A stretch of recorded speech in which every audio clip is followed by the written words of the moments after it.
ابتدا ہے رب جلیل کے بابرکت نام سے، جو دلوں کے بھید خوب جانتا ہے۔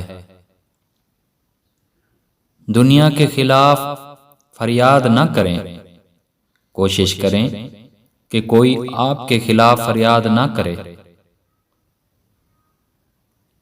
غیبت کے بارے میں ایک دفعہ کسی نے حضور اکرم صلی اللہ علیہ وآلہ وسلم سے سوال کیا کہ یا رسول اللہ صلی اللہ علیہ وسلم، غیبت کیا ہے؟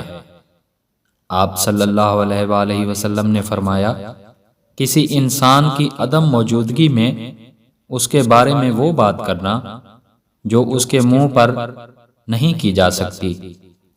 سائل نے عرض کیا کہ اگر اس کے منہ پر کہہ دیا جائے، آپ صلی اللہ علیہ وسلم نے فرمایا تو یہ بے حیائی ہوگی۔ ہم زندگی بھر زندہ رہنے کے فارمولے سیکھتے رہتے ہیں، اور جب زندگی اندر سے ختم ہو جاتی ہے ہم بے بس ہو جاتے ہیں۔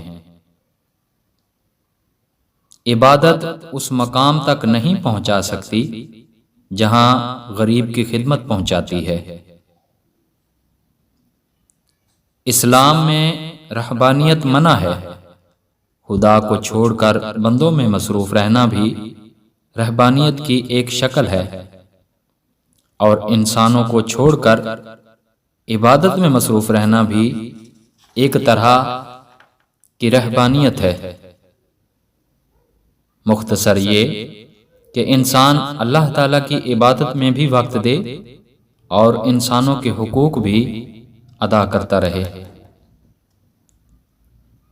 انسان دوستی اور انسان نوازی تو کی جائے، لیکن انسان پرستی نہ کی جائے۔